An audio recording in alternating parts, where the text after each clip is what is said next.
into another edition of the 2024 MLB Draft Spotlight Show. Today, Independence's own Wyatt Sanford.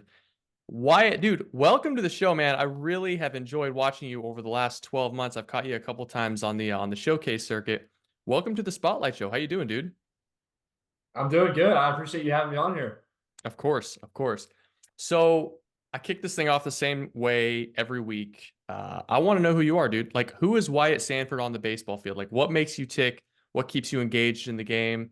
And then off the field, surely you're not just like baseball 110% of the time. Like hobbies, passions. What do you like to do on your spare time? Yeah, so on the field, I mean, I'm just a big competitor. Just the thrill of competing in the game of baseball is truly what drives me.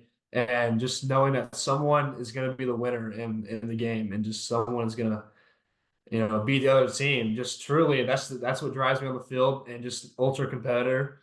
And then off the field, man, I'm just a regular 18-year-old kid. I love to go hunting. I love to go fishing. I love to, just be with my boys and just like I said, be a regular old 18-year-old kid. Well, talk to me about the last 12 months for you because it's interesting. I feel like everyone knew Wyatt Sanford as the hitter, the little bit twitchy kid going into, let's say, area code games and most of last summer last year. You put on a lot of muscle. You got a lot stronger over the winter, and now you're really impacting the ball. Can you kind of walk me through what your baseball journey's been like? Maybe go back to June of last year up into this point. Yeah, so last June, playing with Dylan's Dodgers, I mean, absolutely great organization. Just getting to play with them and Coach Godwin was truly a blessing. I mean, it was a team where, I mean, everyone was pushing each other, every practice. I think the thing with us is since we were a bunch of guys from around the area, I mean, we all knew each other. We've all been, playing against each other in high school.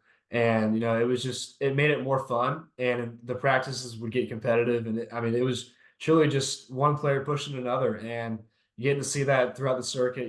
We traveled down the Cary and all these other big tournaments, and just getting to see the competitiveness unfold. I mean, it was truly some good baseball, and yeah, just going throughout the summer, just playing with them was awesome to get to be with players who pushed me and allowed me to be my best, and it truly helped me as a baseball player. And I mean, yeah, like you said, just put on the weight. The weight started to come on kind of in the fall around Jupiter, but it really started to get hammered on in the winter. Just working out with this guy named Jesse, just getting to go to him. He's got a place down here called J Law Fitness. And he works my butt out, man. I mean, just trying to go to him as much as I can throughout the week, and just working on a bunch of the things that people don't really focus on, and seeing it translate in the game was really fun. And I think just putting on 20 pounds and eating a lot more, and just seeing the weight really stick has truly elevated my game, definitely. So I like asking this question, especially for people like you who, have experienced a winter where they put on 15 to 20 pounds and they really come into the spring a completely different player.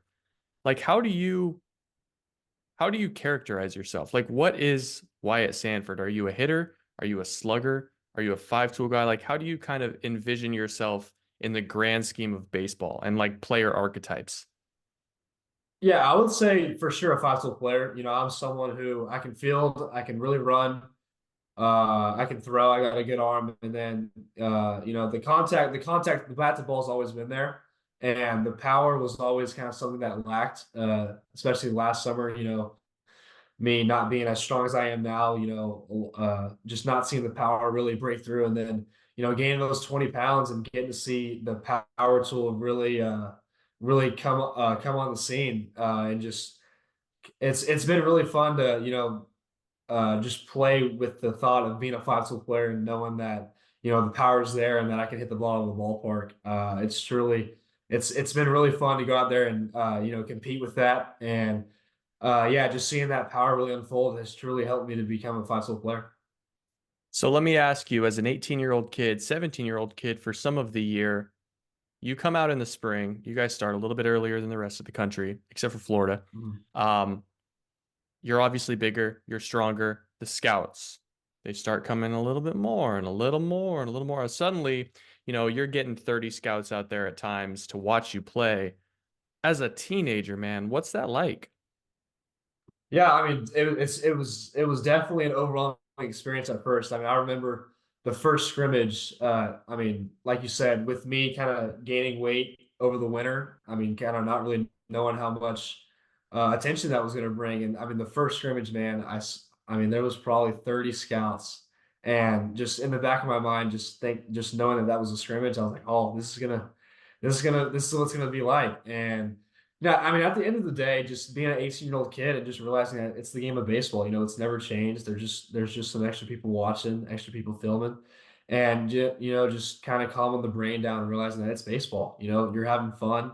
This is the game that you've been playing since you've been growing up, and just kind of having that in the back of my mind definitely helps. But I mean, it's definitely a really cool experience to know that there's multiple big wigs in the stands for you and for you only. And it also kind of adds onto the confidence for me, just realizing that, these people are here to watch me, and, it just proves how good I am. And it just added on to, the mental game. I think it just truly was an honor, and it kind of elevated my game a little bit, I think. Yeah, no doubt. I'm curious on the flip side of things, going through your baseball journey over the last, let's call it 4 years, going back to your freshman year, is there a point that you feel you faced the most adversity? Something you had to really fight So through? I would say it was probably this summer, the PDP League. Mm, That was kind of my first big event. And, that was the first time for, on a consistent basis, I was seeing mid 90s, upper 90s, and I was seeing a bunch of plus off speed and just kind of getting my feet wet, sort of. And it was truly different than anything I've ever seen.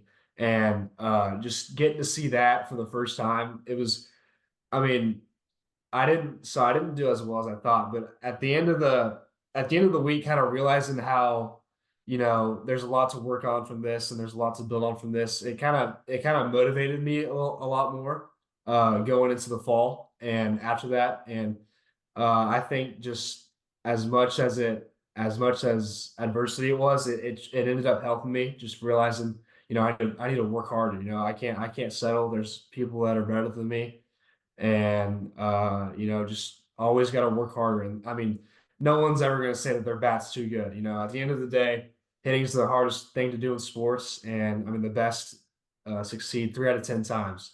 And so always finding something to work on, and just that overall week, just going with that week into the off season and into that fall, just having that chip on my shoulder, just I think really transformed my offensive game. no doubt. Yeah, I mean this game has a way of humbling you guys. You can be on top of the world, and then you're mired in a 3 for 50 slump, and you're trying to fight your way out of it.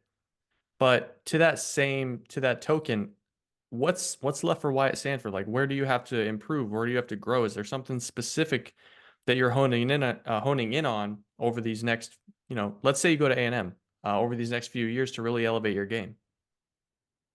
Yeah, I would say obviously I would like to get more stronger. And just because after seeing what that's done for me, I mean, who wouldn't want to get stronger after that? And just keep putting on muscle, keep getting faster, keep making the arms stronger, and just I mean overall, just I would say every aspect, just looking to grow that every day. And A&M does a good job of that, as you can see,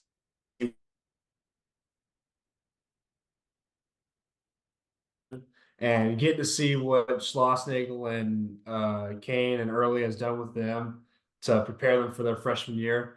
And like this year, Gavin Grahovac, I mean, I think he's sitting around 330 with like he's somewhat south of like 20 bombs. I mean, getting to see that is it's truly an exciting feeling, and just knowing that they can really transform the freshmen into being day one ready is just it's an awesome feeling, and getting to want to experience that. And I mean, at the end of the day, I mean, no one's going to say they're too good, and just there's always something to work on. And in the back of in the back of my mind, I'm the same way. There's always nothing's too good. Always working on everything. from top to bottom. Yeah, I mean, A&M, Caden Sorrell too is out there. I mean, Yeah, Cade he's Sorrell. raking too. He's been a good one this year. I mean they've got a way of turning the teenager into a full-time impact player out there. Yeah, I think you're gonna be well set if you end up in Aggie land. But you know, so you grow up in Texas. You're Texas born and raised through and through. I think I know what the answer to this question is going to be. But who's the guy that you've really enjoyed watching over your amateur career and kind of, I don't want to say modeling your game after, but maybe idolizing a bit? Yeah, I mean, at the end of the day, I try to model the game after myself.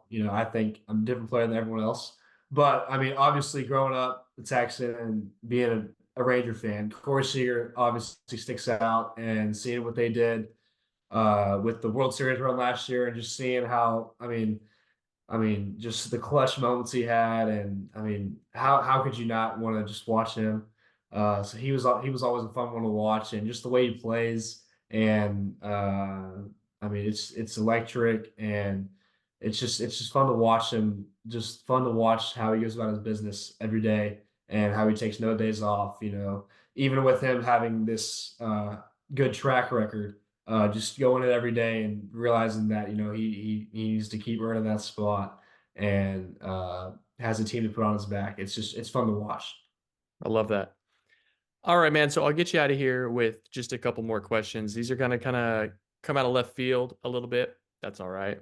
Let's say you play for 20 more years. All right, two more decades. Play until you're 38, 40 years old. If you had to pick one walk-up song and you could not change it for the rest of your career, what are you comfortable picking? I would say "Glamorous" by Fergie. That was my walk-up song this year, Wait. and I absolutely love it. I think it just fits who I am. Just kind of a funnier guy, and I mean I love the beat. I don't know what it is about. I don't know what it is about "Glamorous," man, but just the way you feel when you walk up to the dish after hearing "Glamorous" by Fergie play, it makes you feel ready to play baseball, man. It's funny, it's awesome. I You know love it. I would what? say that would have to be my ride or die. You know what? Why? You know why I like that answer? Because it shows at this age you are comfortable in your own skin, my man. You like Glamorous by Exactly, Fergie. Who 100%, cares? Who cares? 100%, If totally. it nets triples, who cares? Oh, exactly. If it's working, why would you want to change it? Totally. Dude, those are words to live by. Am I right? If it ain't fixed, don't or if it don't Oh, broke, don't fix it. All right, that's last right. question for you. You did PDP, you did all the showcases, you put on a show, but through all that, who's the one guy that you met that you would not let date your sister? Oh man, I would have to say Katie and V-Day. Cade? I've gotten to know him. I've gotten to know him pretty well over the years, and been around him in the dugout, and he's a great dude, really fun. But I would say out of all the guys that I met on the summer circuit, I would say he would be the one I'd tell my sister to stay away from, for sure, for sure. I like I it. love Well, Cade, but at the end of the day, not letting that happen. No way. well, hey, Wyatt, it's been an absolute pleasure getting to know you, dude. I'm excited. Listen, personally, like selfishly, I kind of hope you end up at Texas A&M because I think college baseball would be epic with you in it. But I understand you've got For sure. quite a bit of interest right now. So we'll see what happens in July. But I'm rooting for you, man. Good luck. I appreciate it. Thank you for having me on.